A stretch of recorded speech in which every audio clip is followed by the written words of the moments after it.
한상훈의 중국 이야기입니다.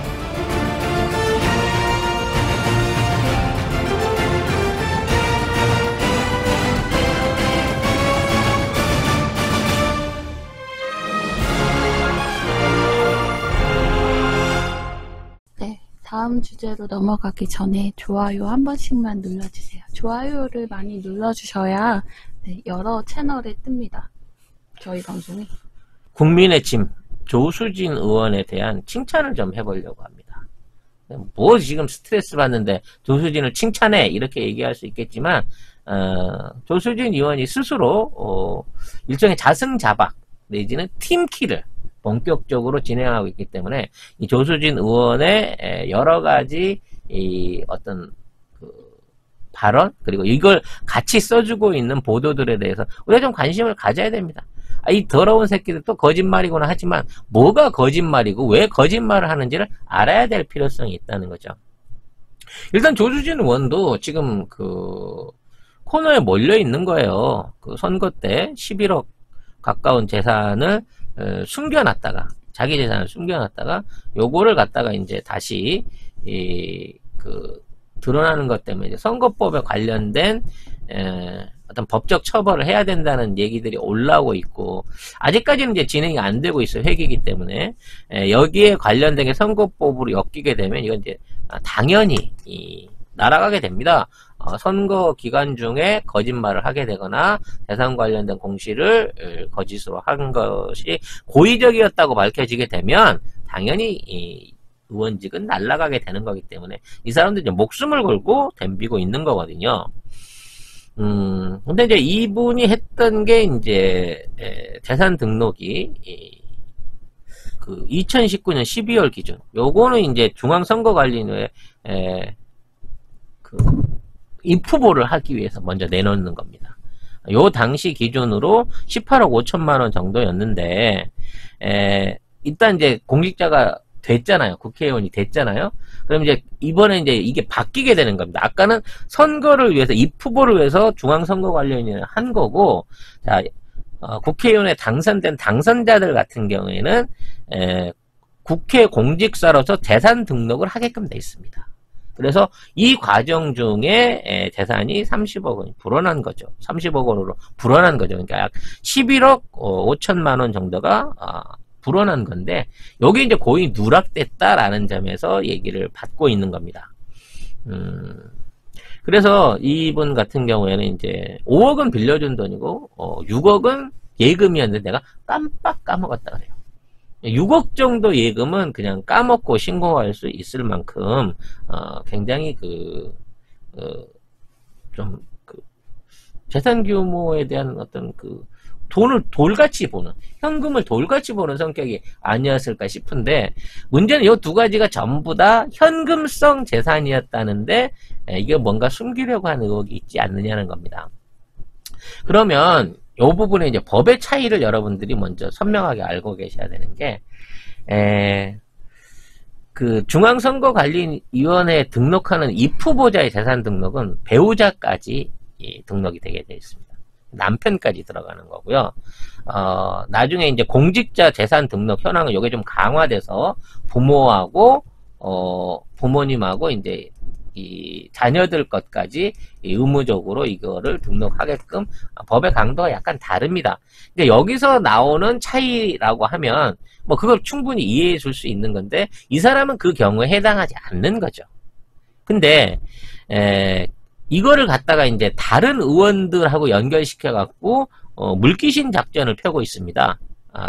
그러니까 이제 자당 의원들은 빼놓은 상태에서 민주당에 있는 의원들 중에 재산 변동이 심각한 사람이 많다라고 하면서 이광재, 김홍걸, 이상직, 김혜재, 최기상, 문진석, 허영, 이수진 등등 이제 동료 국회의원들, 다른 당에 있는 동료 국회의원들의 재산 변동 내력을 가지고 이제 난리를 꾸미고 있는 거예요. 그래서 여기에 대한 폭로로 인해서 자기의 어떤 입장을 덮으려고 생각을 하는 거거든요. 그래서 여기에 이제 많은 민주당 의원들이 걸려들고 있습니다. 네. 가장 대표적인 게 이제 문진석 의원 같은 경우에도 총선 신고 금액하고 한 37억 차이가 나거든요. 그게 이제 갖고 있는 그 주식, 갖고 있는 주식을 액면가로 표기했느냐, 시가로 표기했느냐의 차이에서 나온 거예요. 이건 충분히 해명이 가능한 수준이라고 봐지고요. 뭐 김희재 의원 같은 경우는 아파트 임차권 등록을 추가로 했고요. 최기상 의원 같은 경우에도, 허영 의원 같은 경우에도 이제 그 아파트에 대한 가격 상승이라든지 아니면 이제 부모님의 그 재산을 추가 등록하는 과정에서 증가한 거거든요. 그래서 이걸로는 문제 소지를 걸기가 법적으로 어려운데, 이런 부분들을 앞뒤 대가리를 다 자르고 민주당 의원들도 이렇게 재산 등록이 변경이 됐다라고 하면서 본인의 억울함을 막 퍼뜨리고 있는 거죠. 뭐 어찌 됐거나 이러한 변동 내역을 갖고 재산의 문제를 걸고 나오는 거에 대해서 일부 이제 김홍걸 의원 같은 경우에는 이게 문제가 돼서 당에서 이제 제명까지 당하는 상황이 왔습니다만, 사실 이 사람 같은 경우에는 돈의 출처는 둘째로 치고요, 법적인 면에 따르면 크게 문제될 게 없습니다. 이게 뭐냐면 아파트를 4채를 신고해야 되는데 3채만 신고했다, 뭐 이런 거거든요. 그래서 이런 과정 중에 이제 쉽게 말하면 12월 기준으로 신고하던 금액과 5월 금액으로 신고하던 금액의 차이인데, 사실 이게 12월 이전에 다 처분을 했기 때문에 일부 지금 김홍걸 의원의 차액에 대해서는 손실나는 부분을 처리를 했었기 때문에 이게 이제 신고 대상이 안 된다라고 변명을 하고 있습니다. 근데 어찌 됐거나 뭐 전직 대통령의 아들이고 더더욱이 관심을 받는 입장에서 이와 같은 어떤 그 논란의 빌미를 만들어낸 거는 문제가 될 수 있기 때문에 당 차원에서 이게 정리를 했어요. 자, 문제는 이런 방식으로 정리한 사람들이 있다고 하면 자기네들도 정리를 해야 될 거 아닙니까? 자기네들 사람들의 재산 변동 내역도 일체 한번 제대로 까보자 라고 하는 단계로 넘어갈 수밖에 없는 겁니다. 왜? 얘가 지금 여야를 야당 의원으로서 여당 의원들만 쭉 모아서 중앙일보하고 같이 마치 단독 특종 때린 것처럼 이것들을 뽑아낸 거거든요. 그래서 이와 관련된 전수조사 얘기가 나오고 있다는 거죠. 전수조사 너무 기대됩니다. 이 전수조사 발표되면 이 100명 남짓한 지금 국민의힘 의원들 중에 상당수가 문제가 있는 사람으로 드러날 가능성이 높죠. 네. 따라서 이걸 하고 있는 조수진 의원을 바라보는 같은 당 동료 국민의힘 입장에서도 좀 어지간히 하지 그냥 딱 이런 마음인 거예요. 네. 아무튼 이 양반이 이제 내친 김에 폭로전을 나간 김에 내가 추미애도 데리고 가겠다, 잡고 가겠다, 뭐 이런 식의 마인드를 끼고 가는 것 같아요. 내가 이만한 역할을 하고 있으니까 당에서도 나를 좀 꼭 돌봐줬으면 해라고 하는 표시로 저는 판단을 하는데요. 지금 이제 계속해서 지금부터 송작가TV 협찬 광고 방송이 시작됩니다. 다시마 전복에서 추석 선물 세트를 제가 꼭 출시를 하셔야 된다. 그래서 준비 중이시라고. 라고 해서 이렇게 박스를 제작을 하셨어요. 오, 대박. 킬로그램 단위는 비슷해요. 알 사이즈가 얼마나 굵은 걸 쓰느냐에 따라서 세트의 차이가 좀 있습니다. 그렇죠. 요 정도 사이즈는 드려야 기본적으로 선물이지 않겠느냐. 한 마리당 120g이 넘는 중량이라고 합니다. 와, 너무 크다. 네, 다시마 전복 선물용으로 필요하신 분들 이 전화번호로 주문해 주시면 되고요. 010-8302-1147번입니다. 네, 이걸로 하셔가지고 8302-1147번입니다. 마리당 60g부터 시작해서 80g, 100g, 120g 이렇게 개별 중량들이 있어요. 주문 받고 그날 작업해서 그 다음날 배송을 받으실 수 있도록 얼음물에 넣어서 기절시켜가지고 생생한 상태로 보내드린다고 하니 여러분들의 많은 이용을 부탁드리겠습니다. 조금 상온에다 놔두면 살아나서 여러분들의 손바닥을 간질간질 해줄 수 있는 살아있는 활전복이 간다. 추 장관에 관련된 그 내용들을 조수진이 단독 보도로 꺼내놓고 있습니다. 최근에 이제 제일 우스운 거는 그 19대 당시에 그 딸이 운영하는 식당에 가갖고 후원금을 250만 원을 불법으로 사용을 했다. 뭐 이런 거더라고요. 이게 21회에 거쳐서 쓴 돈이기 때문에 평균 한 12만 원 좌우의 그 식대를 후원금으로 가서 한 거예요. 그러면 딸이 하는 식당에 가서 후원금 일부로 이제 식사를 했는데 그럼 그 돈을 안 내는 게 맞을까요? 21회에 250만 원을 썼다는 것 자체가 이렇게 큰 문제가 된다 그러면 하루에 7번씩 주유를 해가면서 한 달에 기름값을 몇천만 원씩 쓰던 동료 나경원 의원 같은 경우는 어떠한 처벌을 받아야 될까요? 본인은 11억 예금도 잊어버린 사람이 지금 19대 때 12만 원 평균 12만 원 밥 먹은 걸 가지고 이걸 엄청난 죄를 진 사람으로 이걸 꾸려나가고 있다는 거죠.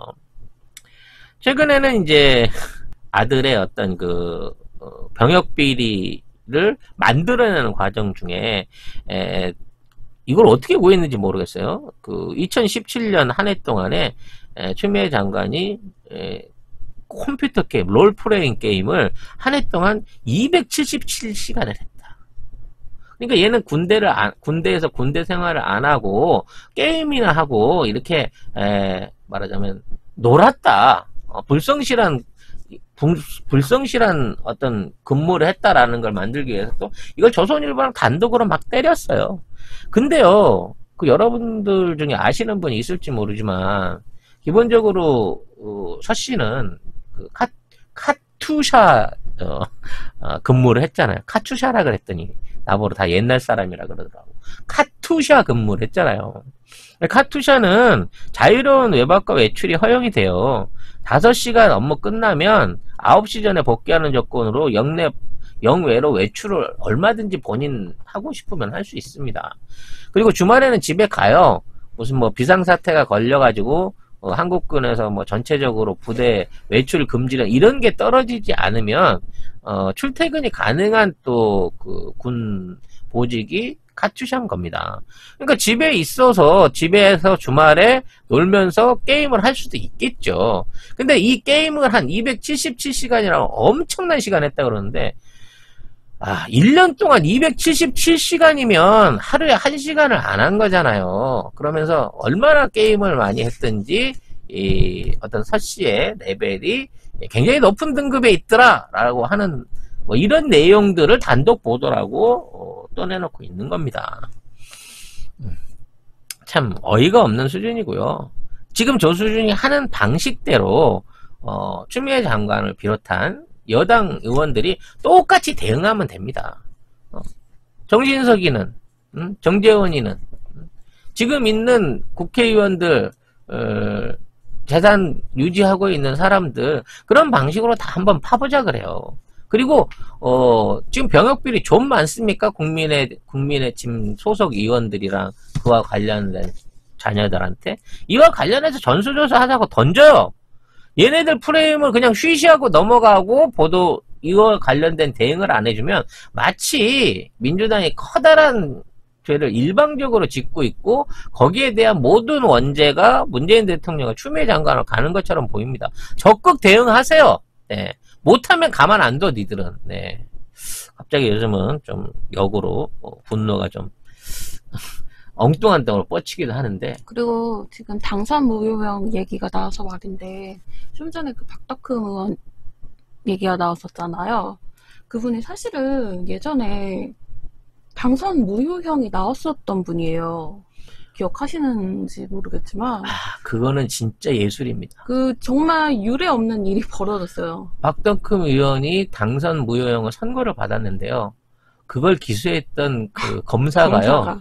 도장을 그러니까 사인이나 도장을 안 찍어요. 그쵸. 그래서 이 기소장 자체가 무효화됨으로 인해서 당선 무효를 벗어났습니다. 그게 정신 명칭으로 김영란인인가? 네. 이게 말이 됩니까? 근데 그거를 안 찍어서 항소심을 못했고 이제 그때는 이미 공소시효가 지나서 무죄가 돼버린 거예요. 과연 사실은 어떤 정신 나간 검사가 그따위 짓거리를 할 수 있으며 그런 짓거리를 통해서 당선 무효를 피해 나오는 이런 사례를 어떻게 볼 수 있을까요? 원래 이분이 이렇게 계시면 안 되시는 분이에요. 이분이 단순한 집장사로 볼 수가 없는 분이에요. 네. 정진석 의원 사돈이거든요. 둘이 함께 충청의 맹주 아닙니까? 이 두 사람이. 그쵸. 충청의 상징 옥천이죠. 네.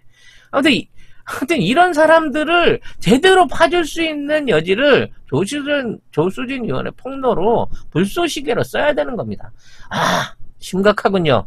전수조사 해야 되겠습니다. 국회에 대한 개혁이 필요하지 않을까요? 라고 하는 내용으로 강력하게 밀어붙이세요. 원내 안에서 결의안 내자 그래요. 국회의원 전원에 대한 병역비리, 부동산 비리 관련한 전수조사 특검을 하자. 우리도 참여할 테니까 개운하게 배지 떼놓고 한번 조사해보자 라고 얘기 던지라니까? 왜 못해? 찔리는 게 있어? 만일 찔리는 게 있어 드러날 게 있을 것 같으면 너도 관두세요. 국민들은 그런 국회의원 원하지 않습니다.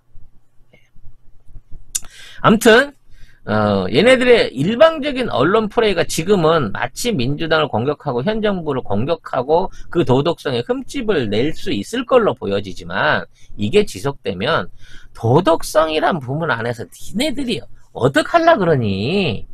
아직까지 3년이 지나는 동안 현직에 있는 관료나 장관들 중에 비리 한 건을 안 일으키고 조기 퇴진을 한 적이 없는 게 지금 문재인 정부인데 문재인 정부 안에서 뽑혀와 있는 국회의원들 중에 다소 흠 있는 사람이 있다 치자.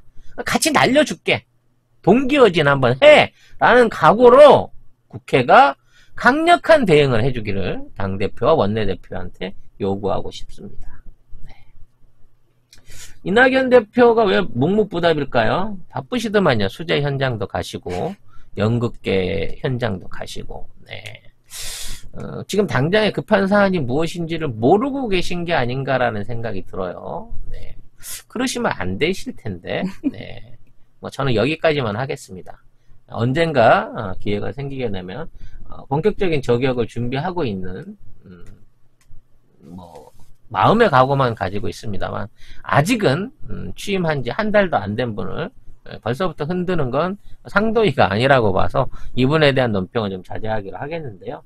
아무튼 이낙연 대표를 비롯한 새로운 민주당 지도부에 대한 실망감이 높아지고 있는 것만큼은 또 그만큼 지지율이 떨어지고 있는 것만큼은 분명한 사실이라는 점을 여러분들하고 한번 얘기를 해볼까 합니다.